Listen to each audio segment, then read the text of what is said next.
This project is for fifth graders that I have all day long, and we are in Kansas, and this is part of our social studies curriculum. We are ready to do a Revolutionary War timeline project. Our big idea is we will be creating a timeline with important information about the Revolutionary War with multimedia resources.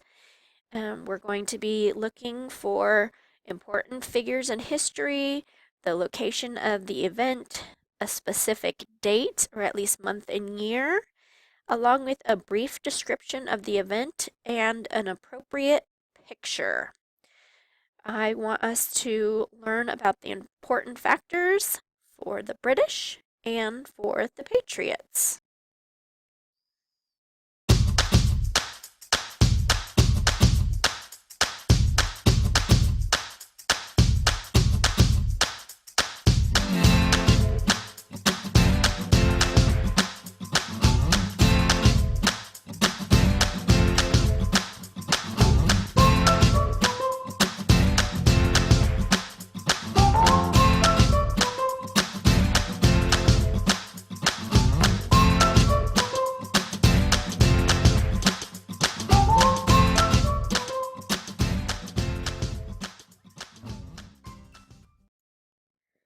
So now that you have a little idea of the things that we have, you're going to be taking notes over the Revolutionary War as we read through our textbook and watch some videos and find some resources online.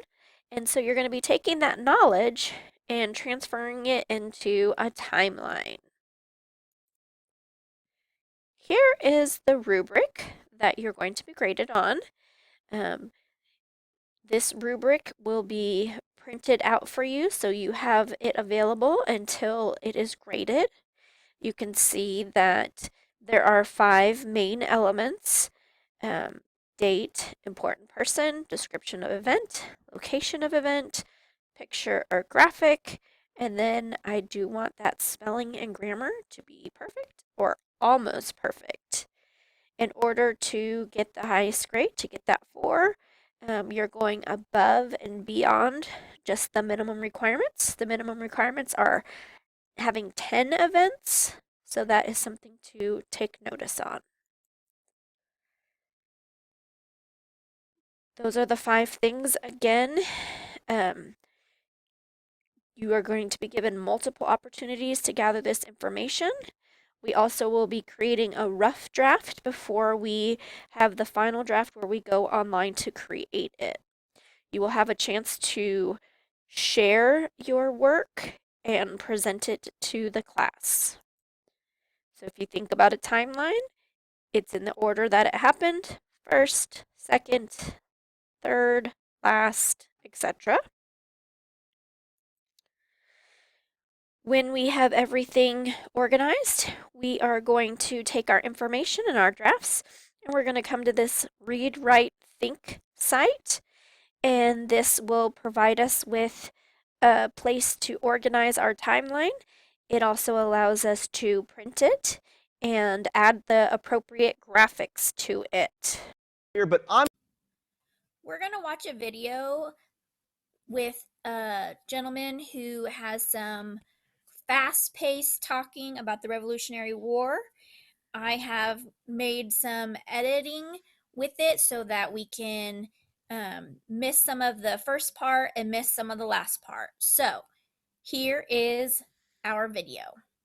I'm going to start with the end of the 7 Years' War in 1763, which, as you will recall from last week, was 1, expensive, and 2, a victory for the British, including British subjects living in America who now had more land and therefore more money. Right, so in 1765, the British government was like, hey, since we went into this debt to get you all this new land, we trust that you won't mind if we pass the Stamp Act, in which we place a fancy stamp on your documents, newspapers, playing cards, etc., and in return, you give us money. Well, it turns out the colonists weren't so keen on this, not so much because the tax was high, but because they had no direct representation in the parliament that had levied the tax. And plus, they were cranky about the crown keeping large numbers of British troops in the colonies even after the end of the 7 Years' War. And then the British government was like, "You are inadequately grateful," and the colonists were like, "Shut up, we hate you," and the British government was like, "As long as you live under our roof, you live by our rules," and so on. But eventually the British backed down and repealed the Stamp Act. The repeal inspired a line of commemorative teapots, thereby beginning America's storied tradition of worthless collectible ceramics. But in the end, this only emboldened the colonists when the British tried to put new taxes on the Americans in the form of the Townshend Act.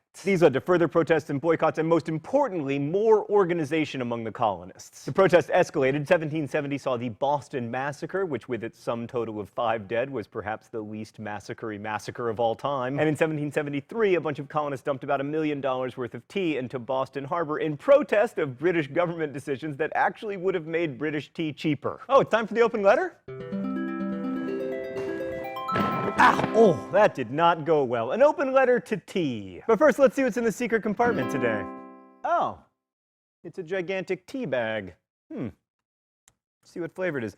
Bitter tyranny variety. Dear T, like all Americans who love justice and freedom, I hate you. But I understand you're quite popular in the UK, where the East India Company would periodically go to war for you. But what fascinates me about you, T, I mean, aside from the fact that people choose to drink you when there are great American refreshments available like Mountain Dew, is that even though you're stereotypically English, you're not English. It's Chinese or Burmese or Indian, no one really knows, but it's definitely not English. You didn't even have tea until like the 1660s. Posers.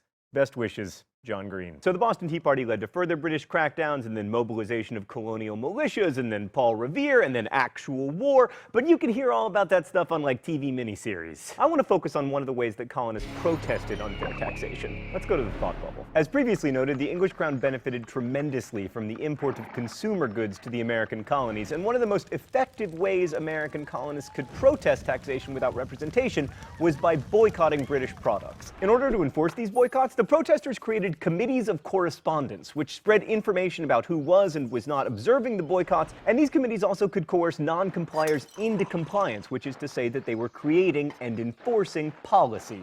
Kind of like a government does. The Maryland Committee of Correspondence, in fact, was instrumental in setting up the First Continental Congress, which convened to coordinate a response to the fighting that started in 1775. This was back when Congresses did things, by the way. It was awesome. Anyway, the Continental Congress is most famous for drafting and approving the Declaration of Independence. No, thought bubble, that's the Will Smith vehicle Independence Day. I mean the Declaration of Independence, right, that one. It's not your fault. You guys are Canadian. You've never declared independence. Worth noting, by the way, that the Congress edited out more than a quarter of Jefferson's original declaration, and he forever after insisted that they'd, quote, mangled it. Anyway, I would argue the heavy lifting of the American Revolution was already done by the Declaration. In truth, by the time the shooting started, most of the colonists were already self-governing and had developed a sense of themselves as something separate and different from Great Britain, as evidenced by these committees of correspondence, which functioned as shadow governments, eventually reaching out to foreign governments, establishing an espionage network, tarring and feathering loyalists and royal officials, which, by the way, is incredibly painful and dangerous to the victim, and even recruiting physicians to tell American men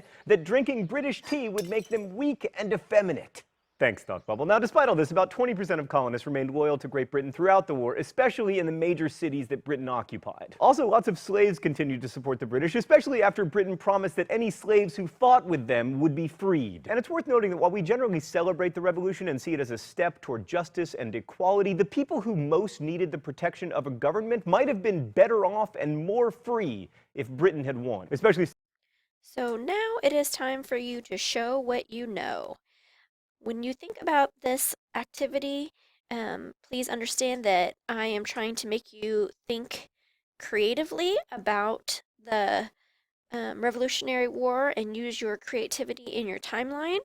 I'm also giving you some multimedia experiences and letting you show your information in a different way besides just paper and pencil.